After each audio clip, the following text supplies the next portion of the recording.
রব্বুল আলামিন বলেন ওয়াস-সামাই যাতিল বুরুজ,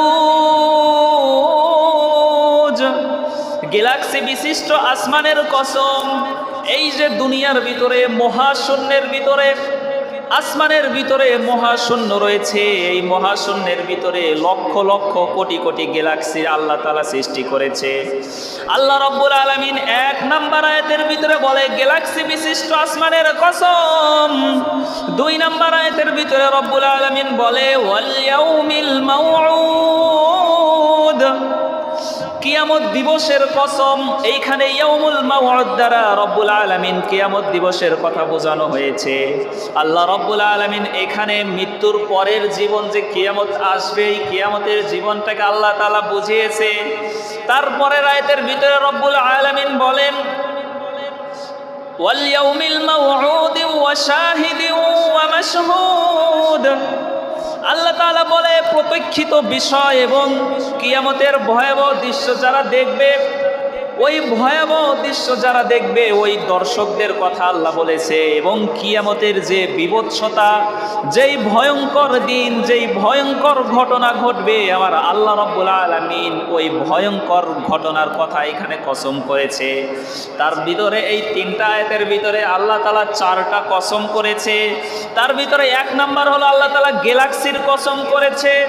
2 নাম্বার হলো রব্বুল আলামিন এইখানে কিয়ামত দিবসের কসম করেছে। 3 নাম্বার হলো রব্বুল আলামিন এই আয়াতের ভিতরে যারা ওই কিয়ামতের দৃশ্যটা দেখবে ওই দর্শকের কসম করেছে। আর 4 নাম্বারে রব্বুল আলামিন ওই কিয়ামতের ভয়াবহ যেই বিভৎস ঘটনা ঘটবে ওই ঘটনার কসম আল্লাহ তাআলা করেছে। দেখেন এর পরে আয়াতে আল্লাহ রব্বুল আলামিন কি বলেন? রব্বুল আলামিন বলে কুতিলা আসহাবুল উখদুদিন নারি যাতিল ওয়াকুদ। আল্লাহ রব্বুল আলামিন বলে ধ্বংস তাদের জন্য। কাদের জন্য? আসহাবুল উখদুদ, যারা গর্ত খনন করেছিল, যারা গর্ত খনন করার পরে ওই গর্তগুলোর ভিতরে আগুন জ্বালিয়ে, আগুনের ইন্ধন দ্বারা আগুন জ্বালিয়ে ওইটার মজা নিচ্ছিল। দেখেন আল্লাহ রাব্বুল আলামিন বলে যেই গর্তওয়ালা কারা কি করেছিল, তারা আন্নারি যাতিল ওয়াকুদ, ওই মানুষগুলো গর্তর ভিতরে কাঠ সরঞ্জামি দ্বারা আগুন সৃষ্টি করেছিল, আগুন জ্বালিয়ে দিয়েছিল। ইযহুম আলাইহা কুউদ, ওই গর্তের পাশে বসে বসে যারা ওই গর্তের ভিতরে পুড়ে পুড়ে মারা যাচ্ছিল, ওই মারা যাওয়ার ঘটনাগুলো তারা পাশে দেখে দেখে তারা মজা নিচ্ছিল। ওয়াহুম আলা মা ইয়াফআলুনা বিল মুমিনিনা শুহুদ। রব্বুল আলামিন বলে ওই কাফের আর মুশরিকগুলা, যেই কাফের আর মুশরিকগুলা আগুন দ্বারা একটা গর্ত তৈরি করেছিল, ওই গর্তের ভিতরে তারা মুমিনদেরকে ফেলিয়ে দিয়ে জীবিত তাদেরকে পুড়িয়ে পুড়িয়ে মেরে ওই মানুষগুলার মজা তারা নিচ্ছিল। দেখেন ওয়ামা নাকামু মিনহুম ইল্লা আইয়ুমিনু বিল্লাহিল আজিজিল হামিদ। যেই মানুষগুলার তারা মেরেছিল, ওই মানুষগুলা যখন জীবিত তাদেরকে আগুনের ভিতরে জ্বালিয়ে দেওয়া হয়েছিল, ওই আগুনে যখন ওই মানুষগুলো পুড়ে পুড়ে মারা যাচ্ছিল, ওই মানুষগুলা মারা যাওয়ার যেই মজা, ওই মজাটা কাফের আর মুশরিকগুলা গর্তের পাশে বসে বসে নিচ্ছিল। এই ঘটনাটাই আল্লাহ রাব্বুল আলামিন বিশ্বনবীর মাধ্যমে আমাদেরকে জানিয়ে দিয়েছেন। দেখেন বিশ্বনবী হাদিসের ভিতরে বর্ণনা করে এই যে ঘটনাটা ঘটেছিল, এইটা বিশ্বনবী দুনিয়াতে আসার 70 বছর আগের ঘটনা। কত বছর আগের ঘটনা ভাই? 70 বছর আগের ঘটনা। দেখেন নাজরানের একজন জালিম বাদশা ছিল, যেই বাদশার রাজদরবারের ভিতরে একজন জাদুকর ছিল, যেই জাদুকর এত পরিমাণ জাদু জানতো, ওই বাদশার দেশের ভিতরে যত প্রজা বসবাস করত সব প্রজাদের উপরে ওই জাদুকরটা জাদু খাটিয়ে তাদেরকে বশ করে রাখতো, যাতে করে ওই সাধারণ মানুষগুলো বাদশার যেন কখনো বিদ্রোহ না করে, ওই সাধারণ মানুষগুলো কখনো যেন ওই জালিম বাদশার বিপক্ষে দাঁড়িয়ে না যায়। এমন একজন জালিম জাদুকর ওই বাদশার রাজদরবারে ছিল। এমনকি ওই জাদুকর মাঝে মাঝে চন্দ্র আর সূর্য দেখে ভবিষ্যৎবাণী করত। কখনো কখনো তার ওই ভবিষ্যৎবাণী সত্য হতো, আবার কখনো কখনো এটা মিথ্যাও প্রমাণিত হতো। ওই জাদুকর যখন বৃদ্ধ বয়সে উপনীত হয়ে গেল, জাদুকর যখন বৃদ্ধ হয়ে গেল, বৃদ্ধ হয়ে যাওয়ার পরে বাদশাকে তখন বলতেছে, ওগো আমার প্রভু, আমার তো বয়সের ভারে নুচ্চ হয়ে গেছি, কখন জানি আমি এই দুনিয়া থেকে চলে যাই। আমি যদি এই দুনিয়া থেকে মারা যাই তাহলে আমার পরে আমার এই জাদুবিদ্যা দ্বারা তো আপনাকে সাহায্য কেউ করতে পারবে না। সুতরাং আমি মারা যাওয়ার আগে আমাকে এমন একজন যুবক দেন, এমন একজন মেধাবী একজন যুবক আমার কাছে দিয়ে দেন, যাকে আমি আমার এই জাদুবিদ্যাটা শিখিয়ে যেতে পারবো। আমি যখন এই দুনিয়া থেকে মারা যাব, মারা যাওয়ার পরে ওই যুবকটা যেন আমার স্থলাভিষিক্ত হয়ে আপনাকে আমার মতোই সাহায্য করতে পারে। বাদশা তখন তার সৈন্যবাহিনীদেরকে বলল, যাও যাও, আমার গোত্রের ভিতরে, আমার দেশের ভিতরে যেই যুবকটা সবচাইতে বেশি বুদ্ধিমান, যেই যুবকটা সবচাইতে বেশি মেধাবী, ওই যুবকটাকে ধরে আমার রাজপ্রাসাদে নিয়ে আসো। যেমন কথা তেমনই কাজ। ওই সৈন্যবাহিনীগুলা তার দেশের ভিতরে ছড়িয়ে ছিটিয়ে পড়লো। ওই দেশের ভিতর থেকে সবচাইতে মেধাবী যেই যুবকটা ছিল, ওই যুবকটাকে ধরে বাদশার রাজদরবারে নিয়ে আসলো। বাদশা তখন যুবককে বলল, আজকে থেকে এই জাদুকরের কাছে তুমি জাদুবিদ্যা শিখবা, এবং যখন ওই জাদুকরটা মারা যাবে, মারা যাওয়ার পরে এই জাদুকরের স্থলাভিষিক্ত তুমি আমাকে সাহায্য সহযোগিতা করবা। এইরকম করে যখন ওই যুবকটা তার বাসা থেকে রাজপ্রাসাদে এসে এই জাদুবিদ্যাটা শিখতো, জাদুবিদ্যাটা এরকম কিছুদিন যাবৎ বাসা থেকে যায়, রাজদরবারে গিয়ে গিয়ে জাদুবিদ্যাটা শিখে শিখে আবার বাসায় আসে। এর কিছুদিনের ভিতরেই ওই দেশের ভিতরে, ওই প্রজাদের ভিতরে একজন দরবেশ, একজন আল্লাহওয়ালা লোক ওই দেশের ভিতরে আগমন করেছে। ওই দেশের ভিতরে আগমন করে ওই যুবকটা যেই রাস্তা দিয়ে রাজপ্রাসাদের দিকে যায়, ওই রাস্তার এক সাইডে বসে ওই রাস্তার ভিতরে আস্তানা গেড়েছে। ওই যুবক যখন বাসা থেকে রাজপ্রাসাদের দিকে যায় জাদুবিদ্যা শিখতে, দেখে একজন বয়স্ক মানুষ, মুরব্বী মানুষ, দরবেশের মতো দেখা যায়, কি যেন তার মাবুদের ইবাদত করে। আবার মাঝে মাঝে দেখা যায় ওই মানুষটা আবার অন্য অন্য মানুষদেরকে কি যেন ওয়াজ নসিহত করে। এইরকম যখন কয়েকদিন ওই যুবকটা দেখলো কি যেন ওয়াজ নসিহত করে, তখন ওই যুবকের মনের ভিতরে একটা উৎসাহ জেগে উঠলো, আমি তো একজন জাদুকরের কাছে গিয়ে জাদুবিদ্যা শিখি, দেখি এই দরবেশ বাবাজি সে আবার মানুষদেরকে কি শিখায়, কি কথা বলে। তখন ওই যুবক ওই বাসা থেকে যখন রাজপ্রাসাদের দিকে যাবে, মাঝখানে কিছু সময় ওই দরবেশ বাবার কিছু কথা শুনে তারপরে রাজপ্রাসাদের দিকে যেত। এইরকম করে যখন কয়েকদিন অতিবাহিত হয়ে গেল, কয়েকদিন যখন এইরকম করে অতিবাহিত হয়ে গেল, যুবক মনে মনে ভাবে, এই যে দরবেশ বাবা এত সুন্দর সুন্দর কথা বলে, এই দরবেশ বাবা যেই কথাগুলো বলে তার কথাও তো আমার কাছে অনেক ভালো লাগে, সে তো মানুষদেরকে ভালোই কথাই বলে, কোনো তো খারাপ কথা তাকে কখনো বলতে দেখি নাই। তাহলে আমি যেই রাজপ্রাসাদে গিয়ে যেই জাদুকরের কাছে গিয়ে দুষ্টমির জাদু শিখি, এই জাদুকরের জাদুবিদ্যাই সত্য, নাকি রাস্তার পাশে যেই দরবেশ বাবা বসে ইসলামের সুন্দর সুন্দর কথা বলে ওই দরবেশ বাবার কথাই সত্য? এইরকম করে যখন আরো কিছুদিন অতিবাহিত হয়ে গেল, এইদিকে ওই যুবকটা যখন বাসা থেকে রাজপ্রাসাদের দিকে যাবে, মাঝখানে ওই দরবেশ বাবার কিছু কথা শুনে তারপরে রাজপ্রাসাদে যায়। এই রকম করে রাজপ্রাসাদে যেতে কিছু সময় তার দেরি হয়ে যায়। ওইদিকে জাদুকর তাকে মারধর করে যে তুমি এত দেরি করে কেন আসছো। এইদিকে আবার যখন রাজপ্রাসাদ থেকে ওই জাদুবিদ্যা শিখে বাসায় যাওয়ার সময় আবার ওই দরবেশ বাবার কিছু কথা শুনে তারপরে আবার বাসায় যাইতেও দেরি হয়। এইদিকে বাসার যে তার মা বাবা রয়েছে তারাও তাকে মারে যে এত দেরি হলো কেন। এইদিকে এই প্রবলেমটা হয়ে যাওয়ার পরে দরবেশকে ওই যুবকটা বলতেছে যে আপনার কথা তো আমার অনেক ভালো লাগে, এত সুন্দর সুন্দর কথা আপনি বলেন, আপনার কথা তো আমার অনেক ভালো লাগে, কিন্তু আমার একটা সমস্যা হয়ে গেছে, রাজদরবারে দেরি করে গেলে ওই যে জাদুকর রয়েছে সেও মারে, আবার যদি আপনার কথা শুনে বাসায় যেতেও দেরি হয়, আমার মা বাবাও আমাকে মারে। তখন ওই দরবেশ বাবা তাকে শিখিয়ে দিল, ঠিক আছে, যখন রাজদরবারে গিয়ে ওই জাদুকর তোমাকে জিজ্ঞাসা করবে তখন তুমি বলবা যে আমার মা বাবা আসতে দেরি করে দিয়েছে। আবার যদি তোমার মা বাবা তোমাকে মারতে যায় বলবা যে জাদুকর আসতে দেরি করে দিয়েছে। এইরকম করে আরো কিছুদিন চলে গেল। কিছুদিন চলে যাওয়ার পরে যুবকের মনের ভিতরে চিন্তাই একটাই, যে আমি দুই জায়গায় দুইজনের কথা শুনি। দরবেশ বাবা এত ভালো কথা বলে, কিন্তু জাদুকরের দুষ্টমি, যেই জাদুবিদ্যা শিখছি, এই দুইজনের ভিতরে কার কথাটা সত্য, এর প্রমাণ আমাকেই করতে হবে।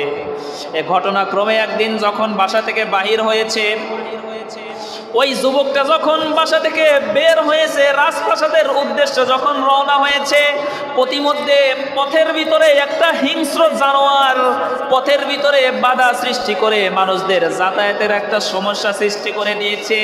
রাস্তার এ পাশের মানুষ ও পাশে যেতে পারে না, ওই পাশের মানুষও এই পাশে আসতে পারে না। যুবক যখন রাজপ্রাসাদে যাবে, সেও রাজপ্রাসাদে যেতে পারে না।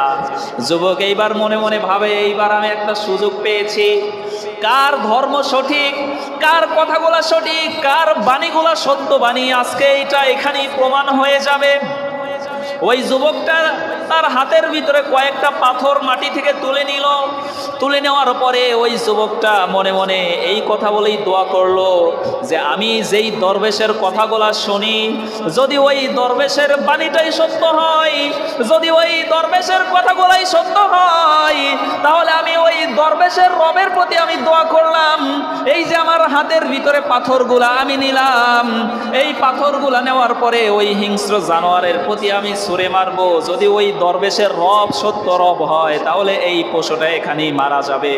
আর যদি ওই দরবেশের বাণী সত্য না হয়, ওই জাদুকরের ওই দরবেশের বাণী সত্য না হয়, আর যদি এই প্রাণীটা মারা না যায়, তাহলে আমি ধরে নেব আমার ওই জাদুকরের জাদুবিদ্যাই সঠিক।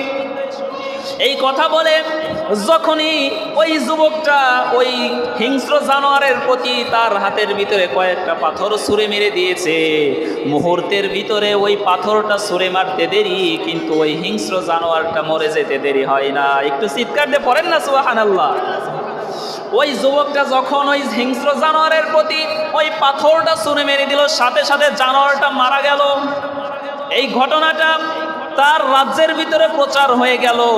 প্রচার হয়ে যাওয়ার পরে ওই বাদশার জালিম বাদশার রাজ দরবারে একজন মন্ত্রী ছিল, যেই মন্ত্রীটা ঘটনাক্রমে অন্ধ হয়ে গেছে। অন্ধ হয়ে যাওয়ার পরে এইদিকে এই যুবক এত আল্লাহওয়ালা হয়ে গিয়েছে, আল্লাহর এত পছন্দনীয় একজন বান্দা হয়ে গিয়েছে। ওই যুবকটা যদি কোনো অন্ধ মানুষের জন্য আল্লাহর কাছে দোয়া করে, তার জন্ম অন্ধটাও ভালো হয়ে আল্লাহ রব্বুল আলামিন তার চোখের আলোটা ফিরিয়ে দেয়। আবার যদি কোনো মানুষ জন্ম থেকেই কুষ্ঠরোগীতে ভোগে, এমন যদি কোনো কুষ্ঠরোগী ওই যুবকের কাছে যায়, ওই যুবকটা যদি ওই কুষ্ঠরোগীর জন্য আমার আল্লাহর কাছে দোয়া করে, ওই দোয়াটাও আল্লাহ কবুল করে নিয়ে কুষ্ঠরোগীটাও ভালো করে দেয়। যখন ওই মন্ত্রীটা অন্ধ হয়ে গেল, ওই মন্ত্রী মনে মনে ভাবে, আমার দেশের ভিতরে তেমন একজন যুবক রয়েছে যে নাকি মানুষকে অন্ধ থেকেও তার চোখের আলো ফিরিয়ে দিতে পারে। ওই বাদশার রাজ দরবারের মন্ত্রী অনেক উপঢৌকন নিয়ে, অনেক উপহার নিয়ে, দামি দামি সম্পদ নিয়ে যখন ওই যুবকের কাছে চলে এসেছে, যুবকের কাছে চলে আসার পরে ওই যুবককে বলে, আমি তো অন্ধ হয়ে গিয়েছি, আমার চোখের আলো তুমি ফিরিয়ে দাও। আমি শুনেছি আমার দেশের ভিতরে, এই বাদশার এই দেশের ভিতরে তুমি নাকি এমন একজন যুবক, যেই যুবকটা মানুষের চোখের আলো ফিরিয়ে দিতে পারো। ওই যুবকটা তখন ওই মন্ত্রীকে বলে, না না, আপনি ভুল শুনেছেন, আমি কারোর চোখের আলো ফিরিয়ে দিতে পারি না। আমি শুধু আমার রবের কাছে দোয়া করি, আর আমার রব আমার দোয়াটা কবুল করে ওই মানুষের চোখের আলোটা আল্লাহ তাআলা ফিরিয়ে দেয়। আমি আপনার জন্য দোয়া করতে পারি, কিন্তু শর্ত আছে একটা। তখন ওই মন্ত্রী বলে, কি শর্ত? ওই যুবকটা তখন ওই মন্ত্রীটাকে বলে, যদি তুমি আমার রবের প্রতি তুমি ঈমান নিয়ে আসো, এক ইলাহের প্রতি তুমি যদি ঈমান নিয়ে আসো, তাহলেই আমি আমার রবের কাছে তোমার জন্য দোয়া করব, আর আমার দোয়ার ওসিলায় আমার রব তোমার চোখের আলো তোমাকে ফিরিয়ে দিতেও পারে। ওই মন্ত্রী তখন মনে মনে ভাবে যে আমার যেই রবের প্রতি আমি ঈমান আনবো, ঈমান আনার পরে যদি ওই রবটা আমার চোখের আলো ফিরিয়ে দেয়, তাহলে ঈমান আনাই তো ভালো। ওই মন্ত্রী তখন মনে মনে ভাবে যে যেই রবের প্রতি আমি ঈমান আনবো, ওই রব যদি আমার চোখের আলো, চোখের জ্যোতি ফিরিয়ে দেয়, তাহলে ঈমান আনতে দোষ কোথায়? তখন ওই মন্ত্রী ওই যুবকটাকে কথা দিল, ঠিক আছে যাও যাও, আমি তোমার কাছে কথা দিয়ে দিলাম, তোমার রব যদি আমার চোখের আলো ফিরিয়ে দিতে পারে তাহলে তোমার রবের প্রতি আমি ঈমান নিয়ে আসব। ওই যুবকটা কথা মতো আল্লাহর কাছে দোয়া করলো। দোয়া করার সাথে সাথে আমার আল্লাহ রব্বুল আলামিন ওই মন্ত্রীর চোখের আলোটাও আল্লাহ তাআলা ফিরিয়ে দিল। সুবহানাল্লাহ বলেন না। দেখেন আল্লাহ রাব্বুল আলামিন ওই মন্ত্রীর চোখের আলো যখন ফিরিয়ে দিল, পরের দিন যখন বাদশার রাজ দরবারে গিয়ে মন্ত্রী তার রাজকর্ম করার জন্য উপস্থিত, এইদিকে বাদশা বলে, কি ব্যাপার আমার মন্ত্রী, তুমি তো অন্ধ ছিলা, কি করে তোমার চোখের আলোটা তুমি ফিরে পেলা? তোমার চোখের আলো তুমি কি করে ফিরে পেলা? তোমার চোখটা কি করে ভালো হয়ে গেল? ওই মন্ত্রী তখন বলে, আপনার দেশের ভিতরে এমন একজন যুবক রয়েছে, যেই যুবকটা আল্লাহর কাছে দোয়া করে, আল্লাহর কাছে দোয়া করলে আমাদের যে রব রয়েছে ওই রবটা আমার চোখের আলো আমাকে ফিরিয়ে দিয়েছে। বাদশা তখন মিটিমিটি হাসে, আরে আমার দেশের ভিতরে আমি তো তোমাদের রব, তাহলে আমি তোমার চোখের আলো আমি ফিরিয়ে দিয়েছি? তখন ওই মন্ত্রী বলে, না না, আপনি আমার রব হতে পারেন না, কোন মানুষের রব হতে পারে না। আমার রব যিনি, আপনার রব তিনি। একটু আওয়াজ দিয়ে বলেন তিনি কে? আমার রব যিনি, আপনার রব তিনি। ওই বাদশা তখন বলে, কি ব্যাপার, আমার রাজদের ভিতরে থেকে, আমার রাজপ্রাসাদের ভিতরে থেকে আমার আন্ডারে তুমি কাজ করে আমাকে তুমি রব হিসাবে মানো না, আমার প্রতি তুমি বিদ্রোহ শুরু করে দিয়েছো। সৈন্য সামন্তদের ডাকা হলো, আমার রাজপ্রাসাদের যেই সৈন্যগুলো আছে তোমরা তাড়াতাড়ি আসো, আমার মন্ত্রীকে গ্রেফতার করে নাও, তার উপরে অন্যায় অত্যাচার করা শুরু করে দাও। ওই মন্ত্রীকে তখন জিজ্ঞাসা করা হলো, এই যে তুমি এক রবের দাওয়াতটা পেয়েছো, এই দাওয়াতটা তোমাকে কে দিয়েছে? কিন্তু মন্ত্রী বলে না। এত পরিমাণ নির্যাতন করার পরে অনেক যখন নির্যাতন অত্যাচার করা হলো, এক পর্যায়ে গিয়ে মন্ত্রী তখন ওই যুবকটার কথা বলে দিল যে আপনার রাজপ্রাসাদে যেই যুবকটা এসে জাদুবিদ্যা শিখতো ওই যুবকটাই আমাকে ইসলামের দাওয়াত দিয়েছে। বাচ্চা তখন তার সৈন্য সামন্তদের বলল, ঠিক আছে যাও যাও, ওই যুবকটাকে আবার ধরে নিয়ে আসো। ওই যুবকটাকে বাদশার অর্ডারে সৈন্য সামন্ত গিয়ে যখন ওই যুবকটাকে তার বাসা থেকে ধরে রাজপ্রাসাদের ভিতরে নিয়ে আসলো, নিয়ে আসার পরে ওই বাদশা যুবকটাকে বলে, কি ব্যাপার, আমি না তোমাকে দায়িত্ব দিয়েছিলাম আমার রাজ্যের ভিতরে, রাজপ্রাসাদের ভিতরে আমার যেই জাদুকরটা রয়েছে ওই জাদুকরের কাছে গিয়ে জাদুবিদ্যা তুমি শিখবা, তাহলে তুমি কি এত পরিমাণ জাদু শিখেছো যেই জাদুর কারণে তুমি অন্ধ রোগকেও ভালো করে দিতে পারো? বাদশা বলে, কি ব্যাপার, তুমি এত পরিমাণ জাদুবিদ্যা শিখে ফেলেছো এত অল্প সময়ে, যে একটা অন্ধ মানুষকেও তুমি ভালো করে দিতে পারো, একটা কুষ্ঠ রোগীকেও তুমি জাদুবিদ্যার মাধ্যমে ভালো করে দিতে পারো? ওই যুবকটা বাদশার এই কথা শোনার পরে বলে, হাই হাই মূর্খ বাদশা, কি বলে, আমি কোনো জাদু শিখি নাই, আমি এক রবের প্রতি ঈমান এনেছি এবং ওই রব আমাকে এত পরিমাণ ভালোবাসে। কোনো মানুষের জন্য যদি আমি আমার রবের কাছে দোয়া করি, আমার রব আমার দোয়া কখনোই আমার কাছে ফিরিয়ে দেয় না, দোয়া করার সাথে সাথে আমার রব আমার দোয়াটা কবুল করে নেয়। আপনি তো আমাদের কোনো রব নন, আমার রব যিনি, আপনার রব তিনি। সুতরাং কোনো মানুষের রব হতে পারে, কোনো মানুষের রব হতে পারে না। তখন ওই বাদশা আবার সৈন্যদেরকে বলল, তোমরা এই যুবককেও পাকড়াও করো, তাকে অন্ধকার কারাগারের ভিতরে নিক্ষেপ করো, তার উপরে অন্যায় অত্যাচার নির্যাতন করা শুরু করে দাও। যখন নির্যাতন করতে করতে এক পর্যায়ে ওই যুবকটা ওই দরবেশ বাবাজির কথাও বলে দিচ্ছে। যখন ওই দরবেশের কথাও বলে দিল, বাদশার রাজতে থেকে ওই সৈন্য সামন্ত গিয়ে ওই দরবেশকে উঠিয়ে নিয়ে এসেছে রাজ দরবারে। তিনজনকে একত্রিত করা হলো। একত্রিত করার পরে বাদশা তখন একটাই কথা বলল, হয় তোমরা ঈমান ছাড়ো, না হয় তোমরা জীবনের মায়া ছাড়ো। কিন্তু তাদের কথা একটাই, যেই রবের প্রতি আমরা ঈমান এনেছি ওই ঈমান আনার পরে আমাদের অন্তরের ভিতরে রবের জন্য এত পরিমাণ ভালোবাসা বেড়ে গিয়েছে, ওই রবের প্রতি আমাদের অন্তরে এত পরিমাণ ভালোবাসা বৃদ্ধি পেয়েছে, আমাদের জীবন দিয়ে দেব কিন্তু ঈমান কখনো ছেড়ে দেব না। ঠিক কি না? আমরা জীবন দিয়ে দেব কিন্তু ঈমান থেকে আমরা দূরে চলে আসব না। বাচ্চা তখন বলল, ঠিক আছে, তোমরা যখন ঈমান হারা হবা না, আমার কথাও শুনবা না, তাহলে তোমরা জীবনের মায়া ছেড়ে দাও, জীবনের মায়া তোমরা ত্যাগ করে দাও। বাচ্চা তখন তার সৈন্য সামন্তদের বলল, যাও যাও তোমরা করাত নিয়ে আসো। করাত চেনেন তো আপনারা? করাত চেনেন না? কাঠ কাটে, গাছ কাটে। বাদশা তখন বলল, যাও যাও, ওই কোষাগার থেকে যেই সব চাইতে বড় যেই করাতটা রয়েছে, ওই বড় করাতটায় আমার রাজদরবারে উপস্থিত করো। বাদশা তখন যুবককে আলাদা করলো আর মন্ত্রী আর দরবেশকে আলাদা করলো। ওই যুবককে বলতেছে, তুমি তো ছোট্ট একটা যুবক, তুমি যদি আমার কথা শোনো, তোমার মেধা তো অনেক ভালো, তোমার বুদ্ধি অনেক ভালো, যদি তুমি আমার কথা শোনো, ভবিষ্যতে তোমাকে আমি কাজে লাগাবো, তোমাকে আমি মারতে চাই না। তুমি শুধু আমার কথা শোনো, আমার কথা যদি তুমি না শোনো, এই যে দরবেশ আর মন্ত্রী রয়েছে তোমার সামনেই এদেরকে করাত দিয়ে চিরে দু টুকরো করে দেওয়া হবে। যুবকের কথা একটাই, যদি তাদেরকে আর আমাকেও মেরে ফেলেন, তারপরেও আমি আমার রবের প্রতি ঈমান হারা হব না। যুবকের সামনে বাদশার অর্ডারে তখন ওই সৈন্য সামন্তগুলা বাদশার অর্ডারে করাত নিয়ে ওই মন্ত্রী আর দরবেশের মাথার উপরে রেখে জীবিত মানুষকে চিরে চিরে দু টুকরো করে দেওয়া হলো। এত পরিমাণ কষ্ট দিয়ে দিয়ে তাদেরকে মৃত্যু যন্ত্রণার ভিতরে ফেলে দিয়ে তাদেরকে দুনিয়া থেকে বাহির করে দেওয়া হলো। যুবককে তখন বলতেছে, দেখো তোমার সামনে আমার মন্ত্রী আর এই দরবেশটাকে করাত দিয়ে চিরে দু টুকরো করে দিয়েছি, এখনো তোমার সময় আছে, ঈমান ছাড়ো, না হয় আমার কথা শোনো। ওই যুবকের কথা একটাই, যতই আপনি যাই বলেন না কেন, আমি আমার রবের প্রতি ঈমান হারা কখনোই হব না।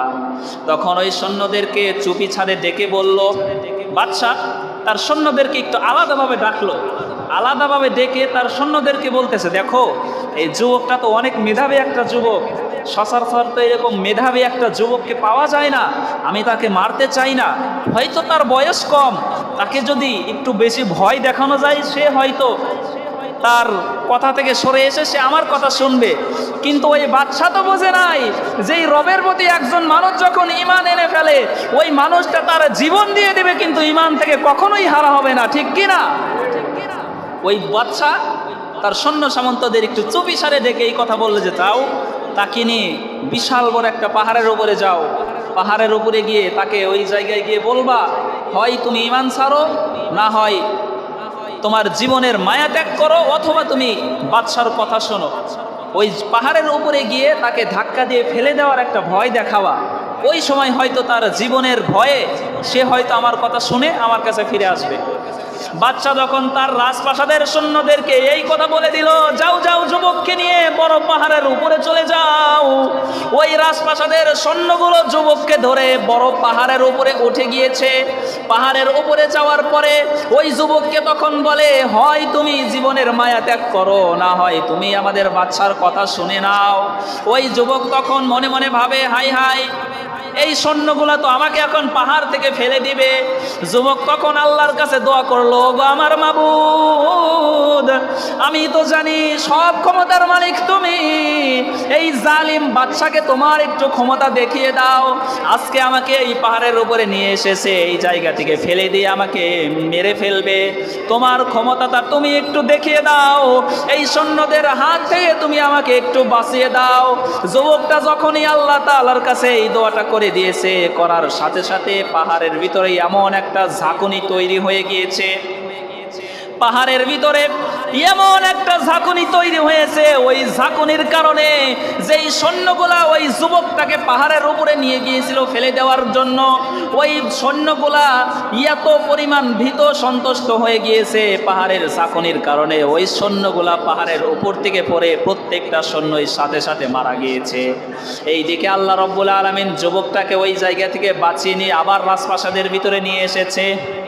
বাদশা এবার যুবকটাকে দেখে মিটি মিটি হাসে আর বলে, হ্যাঁ আমি বুঝেছি, তুমি হয়তো এইবার আমার কথা শুনেছ এবং আমার কথা শুনে তুমি রাজপ্রাসাদে এসেছো। ওই যুবক তখন বলে, আরে মূর্খ বাচ্চা, কি বলে, তোমার কথা আমি কেন শুনবো, যেই সৈন্যগুলাকে দিয়ে আমাকে তুমি পাহাড়ের উপরে পাঠিয়েছিলে আমাকে মারার জন্য, তুমি একটু তোমার ওই সৈন্যগুলার খোঁজ নিয়ে দেখো না তারা বেঁচে আছে কিনা। বাদশা তখন খোঁজ নিয়ে দেখে একটা সৈন্য আর বেঁচে নাই, সবাই মারা গেছে।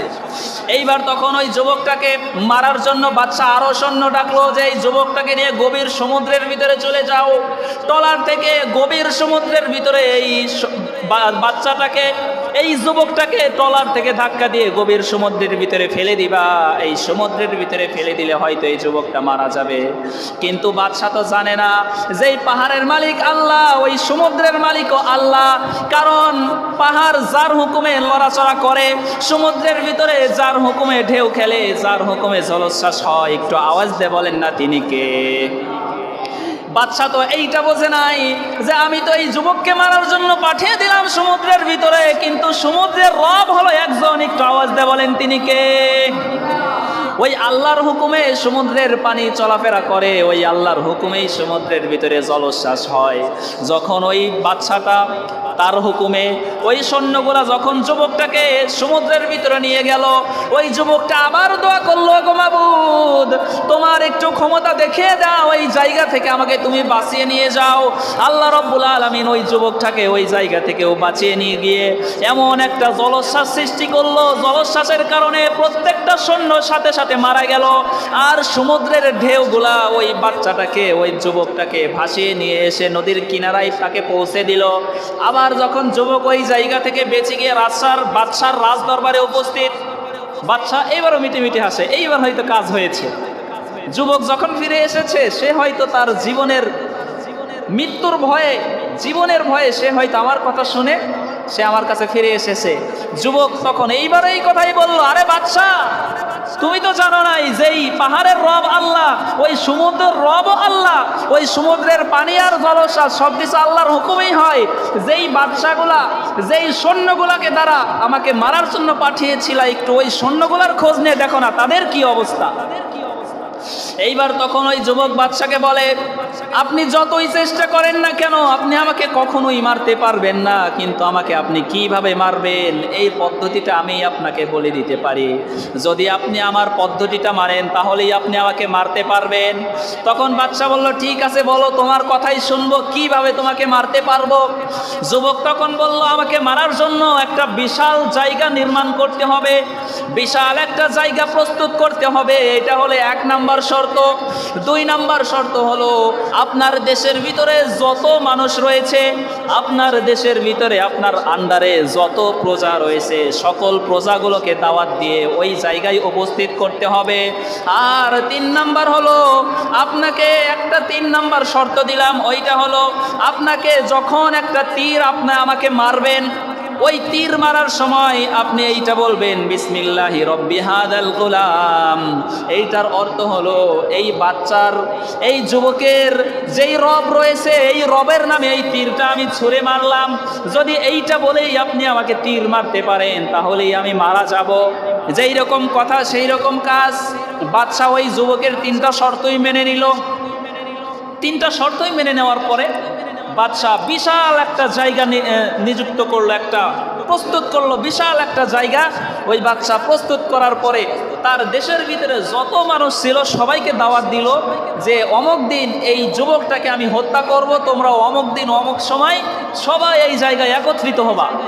তখন তার দাওয়াত পেয়ে সব মানুষগুলো একত্রিত হয়েছে। যখন বাদশার দাওয়াত পাওয়ার পরে তার দেশের ভিতরে যত মানুষ ছিল সব মানুষগুলোই একত্রিত হয়েছে। একত্রিত হয়ে যাওয়ার পরে ওই বাদশা তখন যুবকের 3 নাম্বার শর্ত অনুযায়ী বিসমিল্লাহি রব্বি হাদাল গোলাম এই কথা বলে যখন বাদশা ওই যুবকের দিকে তীর নিক্ষেপ করেছে, ওই তীরটা গিয়ে সরাসরি ওই যুবকের কানপট্টিতে গিয়ে লেগে পড়লো। যখন যুবকের এই কানপট্টিতে গিয়ে ওই তীরটা লাগলো, গলগল দিয়ে একদম রক্ত বের হওয়া শুরু হয়ে গেল। তখন ওই যুবকটা এই কানের উপরে হাত দিয়ে কালিমা পড়তে পড়তে ওই যুবকটা দুনিয়া থেকে শহীদ হয়ে গেল। সুবহানাল্লাহ বলেন না। যখন ওই যুবকটা লক্ষ লক্ষ মানুষের সামনে উপস্থিত হয়ে যখন বাদশা এই কথা বলেছিল যে এই যুবকের রবের নাম নিয়ে আমি এই তীরটা মারলাম, এই তীরটা মারার পরে যখন এই যুবকটা দুনিয়া থেকে শহীদ হয়ে চলে গেল, এর সামনে যে উপস্থিত লক্ষ লক্ষ মানুষ ছিল তারা তখন মনে মনে চিন্তা করলো, আরে এত চেষ্টা করার পরে আমাদের বাদশা এই যুবকটাকে মারতে পারলো না, কিন্তু এই যুবকটা যেই পদ্ধতি বলল যে তার রবের নামে এই বাদশাটা তীর মারলো, আর এই তীর মারার পরেই যুবকটা মারা গেল, তার মানে আমরা যেই বাদশাকে রব মেনে এসেছি এই রব তো আসল রব নয়, এই যুবক যাকে রব মেনেছে সেই রব হইলে আসল রব, ঠিক কিনা? যখন এই যুবকটা দুনিয়া থেকে শহীদ হয়ে চলে গেল। এই দুনিয়া থেকে শহীদ হয়ে চলে যাওয়ার পরে যখন সব মানুষগুলা দেখলো, হাই হাই, সারা জীবন আমরা কোন রবের ইবাদত করে এসেছি, যেই যুবকটা তার রবের প্রতি ঈমান এনেছিল, ঈমান আনার কারণে যুবকটা আজকে দুনিয়া থেকে শহীদ হয়ে চলে গেল। সুতরাং আমরা যেই বাদশার প্রতি ঈমান এনেছিলাম, এই বাদশা আমাদের রব নয়, এই যুবকের যেই রব ছিল ওটাই হলো আমাদের আসল রব। সুতরাং আমরা এখানে যত মানুষ রয়েছি আজকে থেকে ওই যুবকের রবের প্রতি আমরা আজকে সবাই ঈমান নিয়ে আসলাম। সুবহানাল্লাহ বলেন না? বাদশা তখন মনে মনে ভাবে, হাই হাই, যেই যুবককে তার দিন থেকে দূরে নিয়ে আসার জন্য তাকে আমি দুনিয়া থেকে হত্যা করে আমি বিতাড়িত করে দিলাম, কিন্তু ওই একজন যুবককে মারার কারণে আজকে আমার রাজ্যের ভিতরে, আজকে আমার দেশের ভিতরে লক্ষ লক্ষ মানুষ দেখে ওই যুবকের যেই ধর্ম রয়েছে ওই ধর্মটা গ্রহণ করে নিয়েছে। সুবহানাল্লাহ বলেন না? ইসলামটা এমনই, একজনকে আপনি দূরে ঠেলে দিবেন, ওই একজনের কারণে হাজার হাজার লক্ষ লক্ষ মানুষ ওই দিনের ভিতরে দীক্ষিত হবে, ঠিক কিনা? দেখেন, বাদশা যখন ওই যুবকটাকে মেরে ফেললো, যুবকটাকে মেরে ফেলার পরে ওই যে তার রাজ্যের ভিতরে যত লক্ষ লক্ষ হাজার হাজার মানুষ ছিল সবাই যখন ওই যুবকের রবের প্রতি ঈমান নিয়ে আসলো, বাদশা তখন আরো রাগান্বিত হয়ে গেল, হাই হাই, যেই একজন যুবককে মারার কারণে আজকে আমার দেশের সব প্রজারাই আমার বিরোধিতা শুরু করে দিয়েছে, কেউ আর আমাকে এখন রব মানে না। সুতরাং আমার দেশের ভিতরে কোনো মানুষকেও আমি আর বাঁচিয়ে রাখবো না। আমার আল্লাহ রাব্বুল আলামিন এই কথাটাই কোরআনে কোট করে দিয়েছে, কুতিলা আসহাবুল উখদুদিন নারি যাতিল ওয়াকুদ। আল্লাহ রাব্বুল আলামিন বলে, ওই যে জালিম বাদশা মানুষগুলোকে মারার জন্য তার দেশের ভিতরে প্রত্যেকটা রাস্তার মোড়ে মোড়ে খন্দক খনন করেছিল, প্রত্যেকটা রাস্তার মোড়ে মোড়ে গর্ত খনন করে ওই গর্তের ভিতরে কাঠ দ্বারা আগুন প্রজ্বলিত করেছিল, এবং আগুন প্রজ্বলিত করার পরে তার দেশের ভিতরে যত মানুষ ঈমান এনেছিল প্রত্যেকটা মানুষকে তার সৈন্যদের দ্বারা জীবিত মানুষকে পুড়িয়ে পুড়িয়ে তারা ওই গর্তের ভিতরে মেরেছে। আমার আল্লাহ রাব্বুল আলামিন সূরাতুল বুরজের ভিতরে এইটাই বলে দিয়েছে, আন্নারি যাতিল ওয়াকুদ, তাদেরকে আগুনের ভিতরে নিক্ষিপ্ত করে দেয়া হয়েছিল। ওয়ামা নাকামু মিনহুম ইল্লা আইয়ুমিনু বিল্লাহিল আজিজিল হামিদ। যেই সকল মানুষগুলা আল্লাহর প্রতি ঈমান এনেছিল ওই ঈমানদার মানুষগুলাকে ওই খন্দকের ভিতরে ফেলিয়ে দিয়ে তাদেরকে জীবিত পুড়িয়ে পুড়িয়ে মেরেছিল। দেখেন, আল্লাহ রাব্বুল আলামিন এই জন্যই এই সূরাতুল বুরজের ভিতরে খন্দকের কথা বলেছে যে কুতিলা আসহাবুল উখদুদিন নারি যাতিল ওয়াকুদ। আল্লাহ তাআলা বলে যে মানুষগুলো পরীক্ষা খনন করেছিল এবং খনন করার পরে ওই পরীক্ষার ভিতরে খন্দকের ভিতরে আগুন জ্বালিয়ে জীবিত মানুষদেরকে পুড়িয়ে পুড়িয়ে মেরেছিল।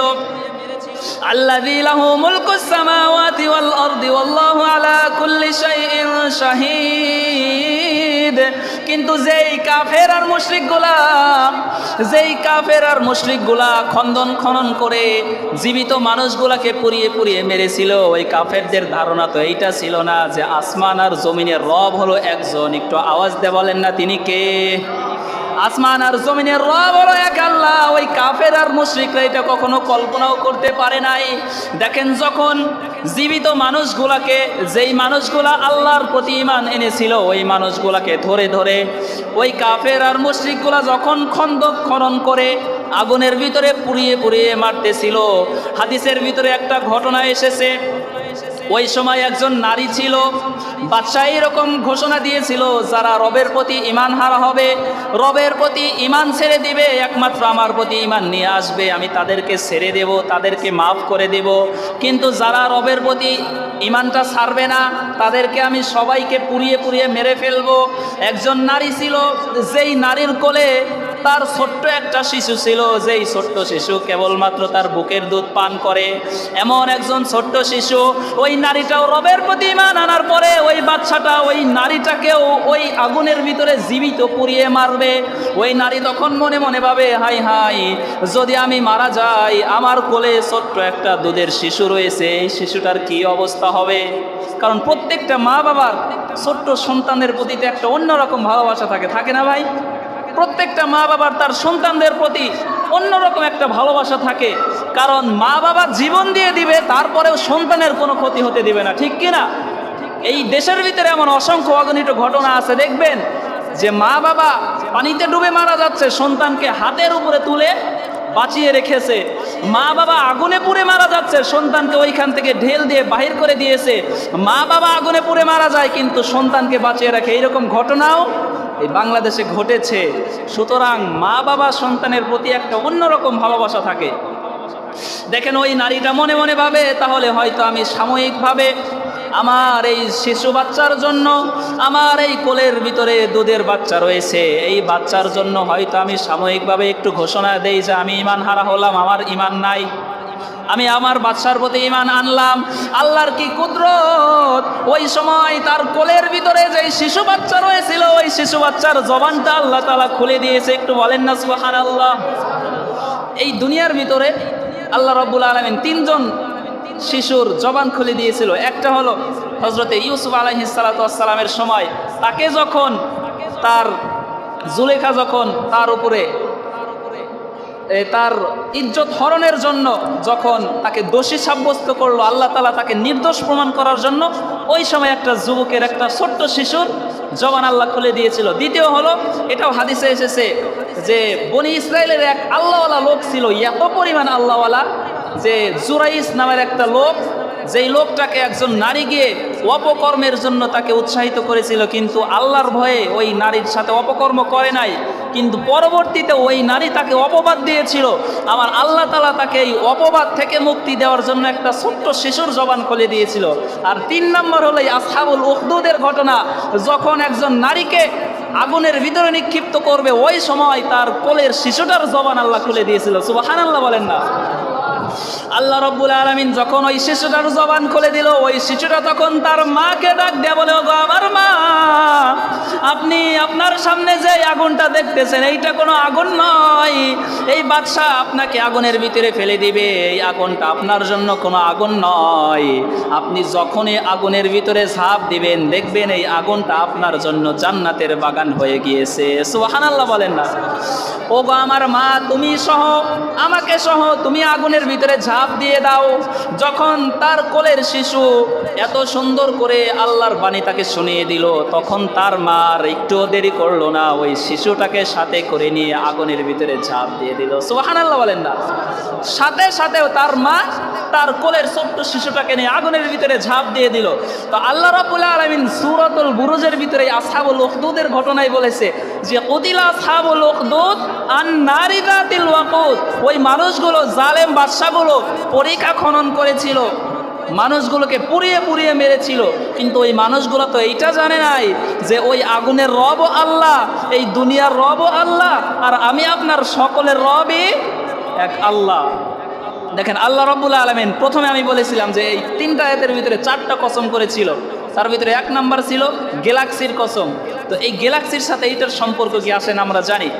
আল্লাহ তাআলা এখানে এইটাই বোঝালেন যে দুনিয়ার সামান্য ক্ষমতা পেয়ে, দুনিয়ার সামান্য ক্ষমতা পেয়ে, অর্থ সম্পদ পেয়ে তোমরা এত বড় দাম্ভিকতা দেখাও, আর আমি আল্লাহ তোমাদেরকে সৃষ্টি করেছি, এত ক্ষুদ্রতম জায়গায় তোমাদেরকে রেখেছি, মহাশূন্যের ভিতরে কোটি কোটি গ্যালাক্সি রয়েছে, সেই গ্যালাক্সির ভিতরে কোটি কোটি মহাবিশ্ব রয়েছে, তার ভিতরে কোটি কোটি গ্রহ নক্ষত্র রয়েছে, তার ভিতরে ছোট্ট একটা দেশের ভিতরে, ছোট্ট একটা রাজধানীর ভিতরে, ছোট্ট একটা ইউনিয়নের ভিতরে তুমি আমি মানুষ বসবাস করি। সেই সামান্য একটা জায়গার ভিতরে বসবাস করে এত দাম্ভিকতা, যেই আমি আল্লাহ গোটা বিশ্বের গ্যালাক্সিগুলো যদি পরিচালনা করতে পারি, আর তুমি তো সাধারণ কি মানুষ, তোমার তো চিপা দিয়েই মেরে ফেলতে পারি, ঠিক কিনা? আল্লাহ তাআলা এখানে এইটাই বোঝালেন। আর 2 নাম্বার যে এই কসম আল্লাহ করেছে, এই যে কিয়ামতের কসম, মৃত্যুর পরের যে জীবন রয়েছে, এই জীবনের কসম আল্লাহ করেছেন। আর 3 নাম্বার যেই কসম করেছে যে দর্শকের কসম। এই দর্শক কারা? আল্লাহ তাআলা এই যে এই দর্শকের কথা এইখানে বলল যে যেই কাফের আর মুশরিকগুলা মানুষদেরকে পুড়িয়ে পুড়িয়ে, জীবিত মানুষদেরকে পুড়িয়ে পুড়িয়ে মেরেছে, মেরে মেরে তারা ওই জায়গায় বসে তারা মজা নিয়েছে, দর্শক হয়েছে, তারা দেখেছে। আল্লাহ তাআলা বলতেছে তোমরা দুনিয়ার সাময়িক সুখ নিয়েছো, সাময়িক ইমানদারকে মেরে তোমরা সাময়িক শান্তি নিয়েছো, কিন্তু আমি আল্লাহ যখন তোমাদেরকে ধরবো, আমি আল্লাহ যখন তোমাদের বিচার করা শুরু করে দিব, এই বিচারের শুরু আছে আর কখনো শেষ হবে না। আর 4 নাম্বার আল্লাহ তাআলা যেই কথা বলেছে কিয়ামতের ভয়াবহতার কসম, এই ভয়াবহতার কসমের মাধ্যমে এইটাই বুঝাইছে যে যেই আগুন তারা প্রজ্বলিত করেছিল, যেই আগুনের ভিতরে তারা মানুষদেরকে মেরেছিল, আল্লাহ তাআলা বলতেছে আমি আল্লাহ তোমাদেরকে ওই আগুনের ভিতরে মৃত্যুর পরে ওই রকম করেই মারবো। কিন্তু দুনিয়াতে তোমরা মুমিনদেরকে মেরেছো, তারা দুনিয়া থেকে চলে গেছে, তারা জান্নাতে প্রবেশ করেছে, কিন্তু মৃত্যুর পরে আমি যখন আল্লাহ তোমাদেরকে ধরবো, ওই রকম করে আমি আল্লাহ যখন তোমাদেরকে পুড়িয়ে পুড়িয়ে মারবো, ওই মারাটার শুরু হবে কিন্তু শেষ হবে না। আল্লাহ তাআলা এই কসমগুলো এই জন্যই করেছে, এবং কসম করার পরে আল্লাহ তাআলা এই আসহাবুল উখদুদের ঘটনা বিস্তারিত আমাদেরকে বলেছে। সম্মানিত প্রিয় উপস্থিতি, সময় হতে সংক্ষেপ, সব খুব সংক্ষেপে শেষ করে দিচ্ছি। যদিও এই সূরার শেষের কিছু আয়াতের ভিতরে আবার আল্লাহ তাআলা মুমিনদের কথা বলেছে, যে যারা ঈমান আনবে, যারা আল্লাহ তাআলার প্রতি ভরসা রাখবে, তাদের ছাড়া অন্য যেই সকল মানুষ থাকবে তাদের জন্যই কষ্টকর এবং তাদের উপরেই লানত। যারা ঈমানদার হবে তাদের জন্য কোনো ভয় আল্লাহ তাআলার কাছে নাই। এবং শেষের কিছু আয়াতের ভিতরে আল্লাহ তাআলা কিছু কঠোরতা অবলম্বন করেছে, কিছু কঠোর শব্দ ইউজ করেছে। শেষের দিকে আল্লাহ তাআলা বলেছে ইন্না বাতশা রাব্বিকা লাশাদীদ ইন্নাহু হুয়া ইউবদিউ ওয়া ইউঈদ। আমি আল্লাহর পাকড়াও বড় কঠিন, যখন আমি আল্লাহ পাকড়াও করব তখন কোনো মানুষ ছুটে যেতে পারবে না, ঠিক কি না? আল্লাহ তাআলা বলে ধরি না, কিন্তু আমি আল্লাহ যখন ধরি তখন আর ছাড়ি না। আমরা তো আগে যখন হুজুররা আলোচনা করতো, ওয়াজ নসিহত করতো, তখন ফেরাউন আর নমরুদের উদাহরণ দিয়ে তারা বলতো যে আল্লাহ ধরে না। যখন আল্লাহ নমরুদকে ধরেছে, যখন আল্লাহ ফেরাউনকে ধরেছে, তখন কিন্তু আল্লাহ ছাড় দেয় নাই। কিন্তু আমরা এখন উদাহরণ এইটাও দিতে পারি, বাংলাদেশের যেই লেডি ফেরাউন ছিল, আল্লাহ তাআলা তাকে ধরে না, কিন্তু যখন আল্লাহ ধরেছে তাকে কিন্তু পালানোর সময়টাও দেয় নাই, ঠিক কিনা? আল্লাহ তাআলা এইটাই বলছে ইন্না বাতশা রাব্বিকা লাশাদীদ, আমি আল্লাহর পাকড়াও বড় কঠিন, যখন আমি আল্লাহ ধরি তখন কিন্তু আমি ছাড়ি না। ইন্নাহু হুয়া ইউবদিউ ওয়া ইউঈদ, এবং আমি আল্লাহ তোমাদেরকে সৃষ্টি করেছি, তোমরা ধ্বংস হওয়ার পরেও পুনরায় আমি আবার ওই রকম করেই তোমাদেরকে সৃষ্টি করব। আর শেষের আয়াত, কিছু আয়াতের ভিতরে আল্লাহ তাআলা বলতেছে, নিজের প্রশংসা করে আল্লাহ তাআলা বলতেছে যে ওয়াহুয়াল গফুরুল ওয়াদুদ, আল্লাহ তাআলা তো অনেক ক্ষমাশীল, তোমাদের প্রতি দয়াশীল।